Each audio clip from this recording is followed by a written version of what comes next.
We've established a new record for the entry cameras over there. I've seen a lot, but that's new, which represents something new in the Southeastern Conference, and that is the head coach from the University of Oklahoma being a part of our media days. Brent Venables was named Oklahoma's 23rd head football coach, December 5th, 2021. He's a former 13-year assistant coach at the University of Oklahoma, where he participated in a national championship team as an assistant coach with the Sooners and then won 2 more, while at Clemson during a 10-year stint as defensive coordinator, noting those were both against SEC opponents in those national championship games when he was at Clemson. Last year, the Sooners went 10-3 overall, 7-2 in the Big 12. They ranked 3rd nationally in total offense, 4th in scoring offense, and led the country in defensive interceptions per game. It was great for me to be in Norman just over 2 weeks ago for the celebration event, including a chance to visit with Brent and other members of the Oklahoma staff. And so we're really pleased to welcome to the stage the University of Oklahoma head football coach for the first time at SEC Football Media Days, Brent Venables.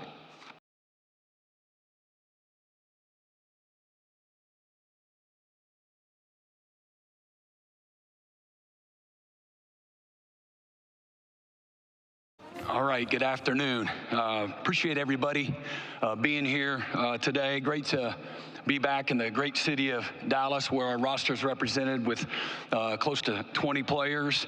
I'd like to thank Commissioner Sankey, his staff, for putting on, as always, a first-class event. I'd also like to thank Commissioner Sankey for being in Norman July 1st and helping us as a university, helping us transitioning to the SEC. What a great day it was. I know you got your steps in that day, but just really appreciate your leadership through all of that. I'd also like to thank our president, Joe Harris, and our athletic director, Joe Castiglione, for not only their leadership, but their alignment, their strength, their vision, in one of the most tumultuous times in college football history, transitioning to the SEC for, again, their leadership, over the last 3 years, their vision for where this program is going, and most importantly, positioning Oklahoma in a great way as a newest member of the strongest conference in all of collegiate athletics, the SEC. I've brought 3 players with me today, and I would be remiss if I just didn't thank them for standing alongside with me here today, representing what I believe is the strongest group of leadership and accountability that I've been a part of while I've been at the University of Oklahoma. And the things that they stand for are all the right things when it comes to being a college football player. That's off the field, that's on the field, that's making everyone around them better. These are young men that have achieved at the very highest levels, both in high school and in college. You're looking at Jackson Arnold as a former national Gatorade Player of the Year, or you're looking at Billy Bowman, an All-American safety, Danny Stutzman, an All-American linebacker, and the humility, the leadership, the work ethic, the toughness, their love for their teammates, and most importantly, their love for their university and their opportunity. I just really humbled that those guys are leaders in our locker room. Very, very thankful for them, and y'all are going to have a great time getting a chance to visit with them here today as well. Really looking forward to getting things started here at the end of July. Really excited about our football team. We've got a great blend of both experience. I believe we have, give or take, around 24 players that are going on their 3rd or more year as a starter in college football.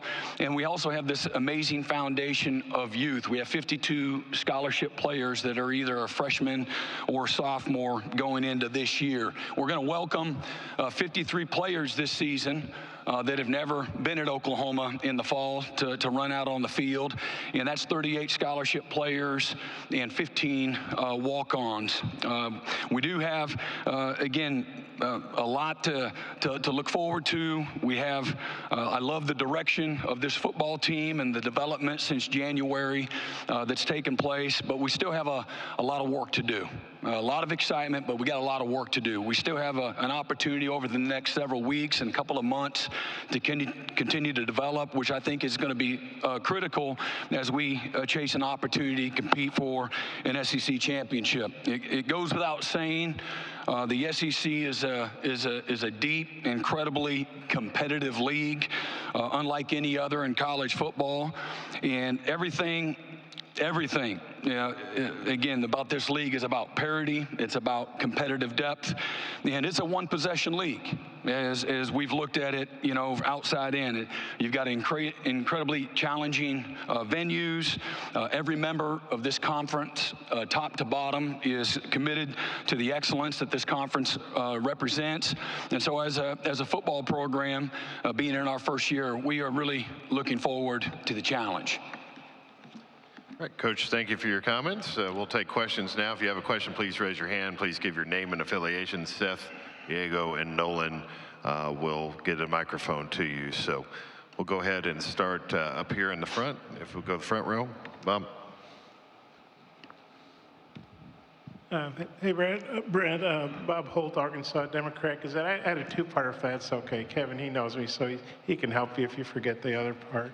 I was wondering if you could talk about Jackson Arnold as your quarterback. I know he played in the bowl game. How big was that? What are you expecting? And then I know OU's won a lot of titles and Heisman's and all that, but how ready do you feel like OU is for the SEC transition? Well, Jackson understands, better than anybody what goes into being a quarterback of a football team, of a locker room, the leader, the face, the responsibilities, the challenges.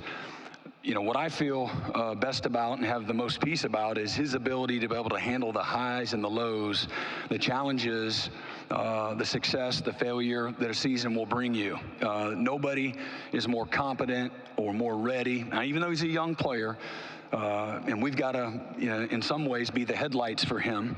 That's why they call us coach. But his skill, his arm talent, his toughness, his instincts, his ability to lead people, bring out the best in people, no question about it. He's ready for, his opportunity and his moment. And the success of OU combining with the success of the SEC. Is that the I'm sorry? Your question, Bob?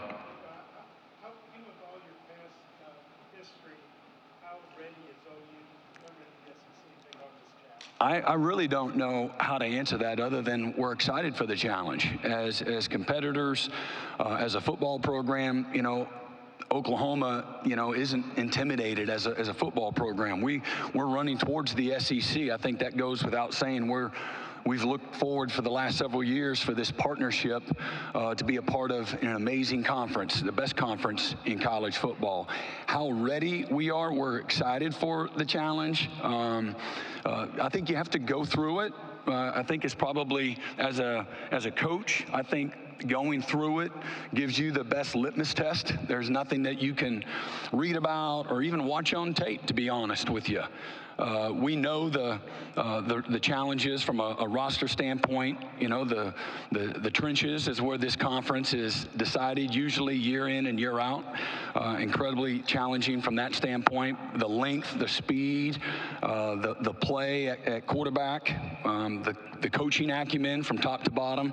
Again, you're not going to sneak up anywhere, any week, in any venue, and show up and luck up and win. And so it's a conference it's about earning what you get. And I think going through it, a season, you'll figure that out. You'll figure out what was good, what wasn't good, what the areas of your program, your roster that need improvement so that you can match up and have an opportunity to compete for championships. Coach, we'll go on the section straight in front of you, 3 rows back, straight ahead. Hey, Brent, Colin Wilson with the Action Network here in the front. Hey, Colin. 2 new changes to college football. You're going to have live video on tablets on the sidelines in between series. You're also going to have communication in the helmet till 15 seconds left. How big is it that Danny Stutzman's coming back to this defense? Yeah, again, in regards to the new legislation passing the sideline tablets, is going to be able to show live video I think it's a great resource. I think making sure you have very limited amount of time to coach through these moments on the sideline. It'll be useful in some ways, and you just want to make sure that it's not distracting in other ways. In regards to the helmet communication, I think it's going to allow offenses to be even more efficient. Again, you only have it on one guy on defense. It's a little different than the NFL. Now, there's a few teams in the NFL that do a little bit of tempo at times, but a little bit different from a defensive perspective. And again, sometimes, too much communication can be a bad thing too. And so there you'll find that balance as a program and as a player. Some players will receive it better than others, but it can be a real competitive advantage to me offensively to be able to be in the ear of the quarterback 15 seconds prior to snapping the ball. And then having Danny back, it's tremendous. I mean, what I have the most appreciation about is his motives are pure, and certainly he's got big dreams to be an NFL player, but the humility in the decision-making process is like, I can get drafted at a pretty high level. I had an excellent grade, and I've had plenty of guys take the grade and go with it. But he wants to go and have a long career in the NFL, a career of longevity, one that he can immediately show up to the NFL, the most difficult league on the planet, and make an impact wherever he is. But he's just 20 years old.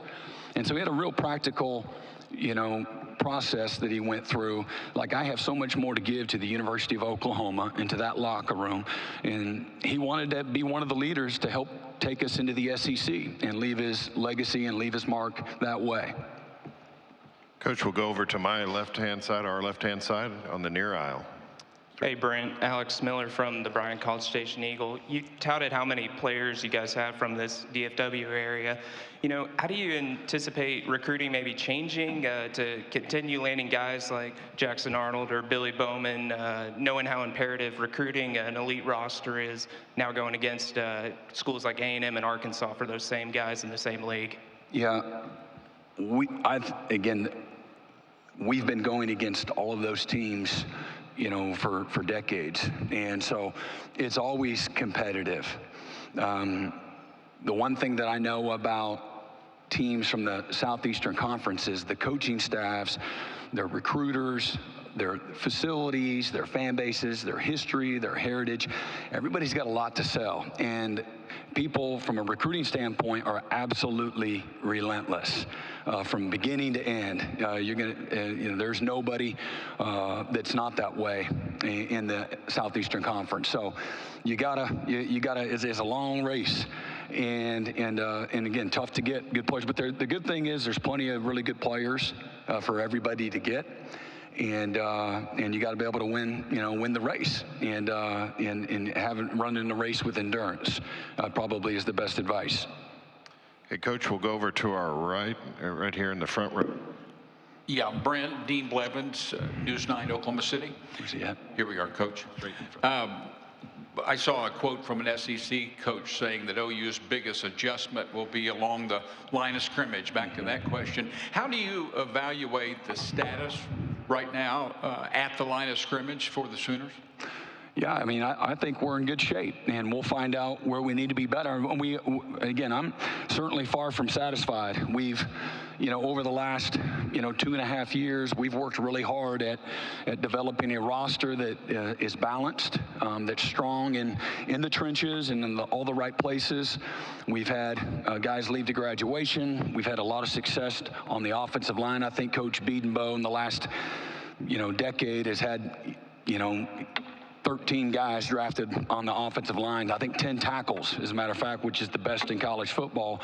So we're going to lose guys. So we got to attract guys as well. And so wherever we're at today, we're focused on continuing to enhance that part of our team and to recruit more competitive depth. But I really feel good that we have somewhere in that 9 to 11 range on the offensive line that are guys that can play winning football for us. And on defense, you're in that 10 to 12 range up front on defense, on our defensive line. Now, again, there's several guys that maybe don't have this depth of experience, but I trust my eyes and what I've been able to see. And wherever they're at, we've got several young guys that be a part of those numbers that I spoke about. And this is a game of development. So going against good people is going to make them better. And so we'll be able to get a really good litmus test going through our schedule this year. Coach, we'll stay over here on my side of the room on the near aisle back near the stage. Hey, Coach. Nate Sanchez, Dallas Morning News. Josh Heupel talked about it earlier. You go way back with him. You won a national championship with him. You coached him. You coached with him. Can you talk about your relationship with him and what that reunion in September will look like? Yeah, so I was speaking about Josh earlier. I have this deep appreciation for Josh, certainly first and foremost as a player, to experience my first national championship as a coach. I've always looked back and said, man, we couldn't have done it without Hype. His leadership, what he was able to do from a transformation standpoint to our locker room, the guts and the toughness that he played through that 2000 season. So I've always held him up here on this pedestal when it comes from a player standpoint. No surprise, as a coach's son, the level of success that he has had as a coach. I've stayed in touch with him pretty much every step of the way through this process. We competed on the field in 2014, and he went to Utah State and then to Central Florida and then to Tennessee. And so we've stayed in touch through those moments of success and some of the moments that the challenges of a football season will bring you. So a great friend, he and his wife Dawn and their children, really good friends of ours, and just really happy for him and the success that he's had. No surprise. He's always been a winner. Coach, we'll go in the center aisle straight ahead of you in the third row. This is John Burrows from On Texas Football. Y'all played Tulane in week 3, a game that probably looked a lot easier at the time it was scheduled than it does today. How does playing those tougher out-of-conference games help prepare your team for the rest of the SEC schedule? And can you tell me what you expect from that game? Well, again, I look at we don't have a preseason in college like, say, the NFL does. So, we have respect for everybody we play, and anybody can beat anybody. And the last time Tulane came to Norman, it went down to the last drive or two of the game, and Tulane having an opportunity to win. And certainly we know they beat USC in the Cotton Bowl year before last, and so I don't know, any other way to prepare for the season other than you practice and you play games. And so this will give an opportunity to see where you're at, and every week is a season of its own, and so we'll treat it as much. Coach, we're going to go in the section straight ahead of me on this left aisle. Hey, Brent. Conor O'Gara, Saturday Down South. Do you think horns down should ever be penalized? Should be penalized? Like, on the field? Is that what you're referring to? I don't really have an opinion. Football is a game of emotion and intensity and passion, and if they say that's going to be a penalty, then don't do it. And if they say it's, free for all, then have at it. So everybody's different, everybody celebrates different, but whatever rules that they have in place, we'll follow those. Okay, we'll stay in that same section on the right aisle. Kirk? Kirk Bowles from the Houston Chronicle, Brent. You and Texas are in lockstep going into the SEC. And I don't know if you and Sark are going to be sharing information as y'all go into the conference together, but do you see the Texas-OU rivalry changing in any way? I don't. I don't. And it's as deep-seated and hate-filled and emotional of a rivalry as there is in all of college football. So I don't see how the conference affiliation, will make a big difference. What I would say is that, that's one of many games that you're going to have to find a way to grind it out. You know, if you think that one is emotionally taxing, you're going to go into a lot of venues that the pageantry is going to be real. Those stadiums are going to be completely full, and a lot of people are going to hate your guts for 3 hours or so. So, you know, I don't see it diminishing, you know, that series and the emotion and the pageantry, the intensity of it whatsoever. Coach, we're going to go over to the right side in the front row, over to your right, and over towards there. Hey, Coach. Ken Capps from Football Writers of America. Every coach that has stood on that stage so far has been asked about Texas or Oklahoma and what their impact is going to be on the league. What do you think that says about Texas and Oklahoma joining the SEC? Well, again, I think it's a partnership of elite with elite. And, you know, again, two programs that in the history of college football take a backseat to nobody. The SEC doesn't take a backseat to anybody. From our leadership to the quality of the teams, and really it's every single athletic team on those campuses. It's unmatched, and so we both have programs that have had elite level success with all of our athletic programs, certainly football included, and I just think it fortifies what was already the strongest conference in all of college football. Coach, we'll stay on the same side in the same row over here on the right. Hey, Brent, George Stoyos here, Scoop.com. I wanted to ask you about the new rules of analysts being able to coach on the field. You guys have, you know, quite a handful of guys. How big of a difference is that for you on the field, and how are you going to approach that as a head coach? I think it's fantastic from a development standpoint in helping young coaches develop in the profession, getting opportunities, creating value for themselves, having experience through it, maybe even having another lens. Now that I'm just not standing there with my hands in my pockets, I'm actually having to, or I actually get to coach every day. I think in some ways it'll help you be more efficient. I think you have to be careful that you know, more is not always better. But it does give you another lens and another set of eyes, and maybe again for you as staffs to be a little more efficient. And I think ultimately the players, if done the right way, will be benefactors, you know, of that. So we're going to go in the section right in front of me, back in the center, but 3/4 of the way back. Hey, Brent.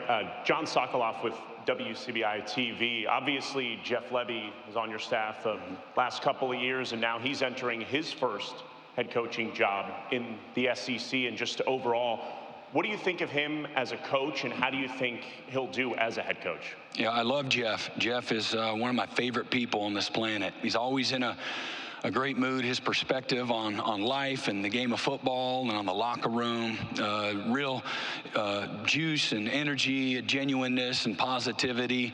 He's a coach's kid, so the game and the locker room have always been a sanctuary for him, which helps him be a very successful coach. So really confident. He'll do a great job. He's aggressive. He's innovative. He relates well to people.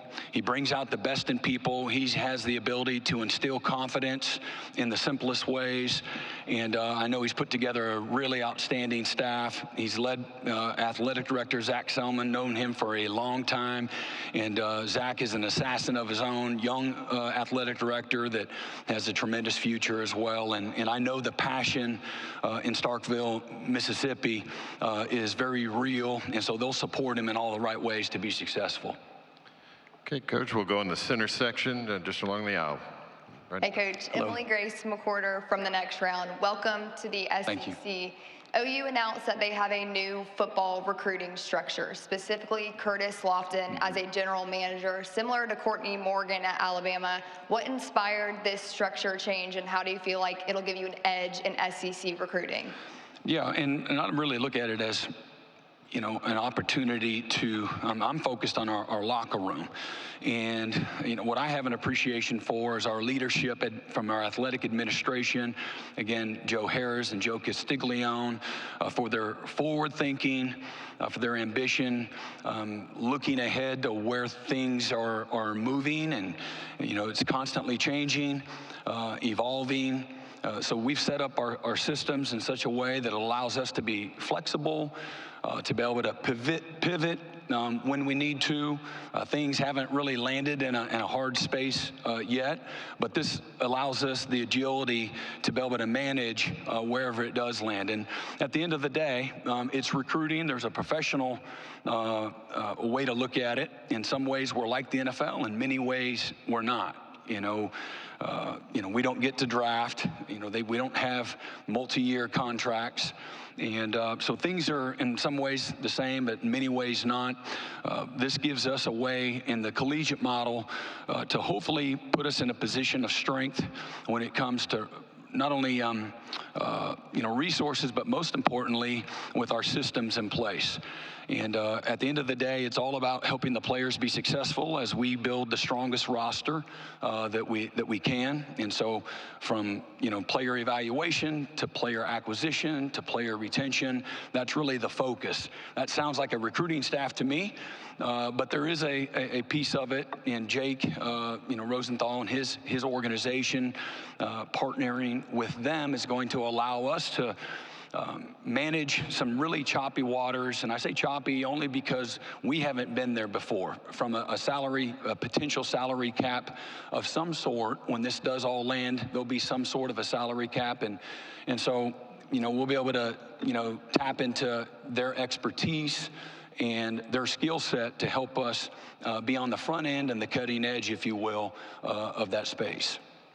Okay, we're going to take one final question in the section right in front of me, about 3/4 of the way back. Hi, Brent. Brian Cruz with Sooners Wire for USA Today.